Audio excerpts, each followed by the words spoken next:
படத்தில் ஒரு குறிப்பிட்ட காட்சியில் செல்போன் திருடனாக நடிகர் யோகி பாபு நடித்திருக்கிறார். அவருக்கு நடிகர் விஜய் அவர்கள் பேசும்பொழுது அந்த செல்போன் எனக்கு வேண்டும் என்று கேட்கிறார். அதற்கு யோகி பாபு நீங்கள் யார் என்று கேட்கும்போது காந்தி, மகாத்மா காந்தி என்று விஜய் குறிப்பிடுகிறார். அதற்கு பதிலளித்து பேசும்போது யோகி பாபு, நீ காந்தின்னா நான் போஸ், சுபாஷ் சந்திர போஸ் என்று மறைந்த தேசிய தலைவர் சுபாஷ் சந்திர போஸ் அவர்கள் பெயரை குறிப்பிடுகிறார். அதற்கு அந்த காட்சியில இயக்குனருடைய அண்ணன் என்று நினைக்கிற சகோதரர் சுபாஷ் சந்திர போஸ் அவருடைய போஸ்டரை காட்டியிருப்பார்கள். சுபாஷ் சந்திர போஸுக்கு அவருடைய தந்தையார், தாயார் எதற்காக அந்த பெயரை சூட்டினார் என்றால் மறைந்த தேசிய தலைவருடைய நினைவாக அவர்கள் சூட்டி இருப்பார்கள். ஆனால் ஒரு திருடனுக்கு, ஒரு செல்போன் திருடனுக்கு இந்த பெயரை வைத்து அந்த காட்சியில் ஒரு தேசிய தலைவரை கொச்சைப்படுத்தி இருப்பதை கண்டு நான் அதிர்ச்சி அடைந்தேன். ஏனென்றால் கதாபாத்திரங்களுக்கு எத்தனையோ பேர் வைக்கலாம். ஒரு மிகப்பெரிய இயக்குனர் குழு இருக்கிறது, தயாரிப்பாளர் குழு இருக்கிறது. நடிகர் விஜய் இன்றைக்கு பக்குவப்பட்டு அரசியலுக்கு வந்திருக்கிறார். அதை மரியாதையோடு வரவேற்கிறேன். நான் இனி நடிக்கவே மாட்டேன் என்று துணிவுடன், கமல்ஹாசன் கூட அந்த மாதிரி சொன்னதில்லை, அவர் சொல்லியிருக்கிறார்.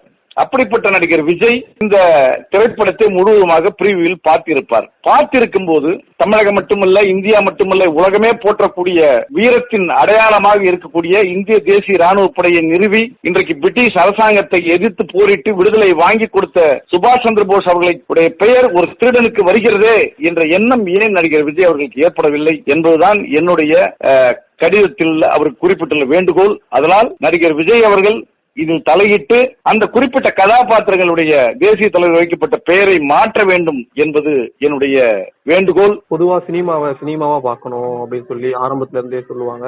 பட் ஆனா இதுவும் ஒரு சினிமா தான். இப்ப ஒரு அரசியல் கட்சிக்கு வந்தாலும் இது ஒரு கதாபாத்திரத்துக்கு வைக்கப்பட்ட பேர் தான். ஒரு காமெடியா எல்லாருமே கடந்தும் போயிட்டாங்க.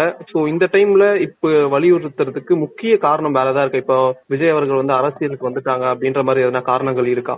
விஜய் அவர்களுடைய நானும் ஒரு ரசிகன் தான். அதனால்தான் அந்த அடிப்படையில் தான் நேற்று முன்தினம் அந்த படத்தை பார்த்தேன். இது கடந்து போகக்கூடிய விஷயம் அல்ல. சினிமாவை சினிமாவாக பார்க்க வேண்டும் என்ற கருத்தில் உடன்படக்கூடியவன் தான். இருந்தாலும் தேசிய தலைவருடைய பெயர்கள் என்பது உணர்வு பூர்வமானவை. தன்னுடைய வாழ்க்கையை தியாகம் செய்து அவர்கள் ஆற்றிய பங்கு மகத்தானது. இந்த வகையில் இன்றைக்கு தமிழகத்தின் தலை சிறந்த ஈடு இணை இல்லாத தலைவர் சுபாஷ் சந்திர போஸ் அவர்களுடைய பெயரை கொச்சையாக பயன்படுத்தியது இந்த விஷயத்தில் நான் தவறாக பார்க்கிறேன். தமிழகத்தில் இந்த படத்தை பார்த்த சென்சார் போர்டு உறுப்பினர்கள் உடனடியாக நீக்கம் செய்யப்பட வேண்டும். இதற்கு சர்டிபிகேட் அளித்த சென்சார் போர்டு அதிகாரியும் பதவி நீக்கம் செய்யப்பட வேண்டும். இது சம்பந்தமாக மத்திய அமைச்சர் திரு முருகன் அவர்களுக்கும் நான் கடிதம் எழுதியிருக்கிறேன். சுபாஷ் சந்திர போஸ் அவருடைய வரலாறை உங்களுக்கு நான் சொல்கிறேன் என்று முழுவதுமாக அவருடைய வரலாறை ஒரு சிறு குறிப்பாக அனுப்பியிருப்பேன். அதை படிக்கக்கூடிய எந்த ஒரு இந்திய குடிமகனுக்கும் ஐயோ தவறாக வைத்து விட்டார்களே என்ற எண்ணம் வரும். இல்லை என்றால் நான் இதை அரசியலாக கொண்டு செல்லவில்லை. இல்லை என்றால் நான் நிச்சயம் காவல்துறையில் வழக்கு பதிந்திருப்பேன், நீதிமன்றத்திலும் வழக்கு தொடர்ந்திருப்பேன். என்னை பொறுத்தவரை நான் நடிகர் விஜய் அவர்களை மதிக்கிறேன்.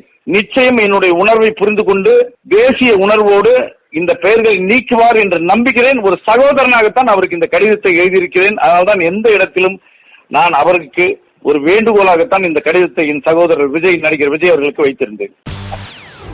செய்திகளை உடனுக்குடன் தெரிந்து கொள்ள உடனே சப்ஸ்கிரைப் பண்ணுங்க.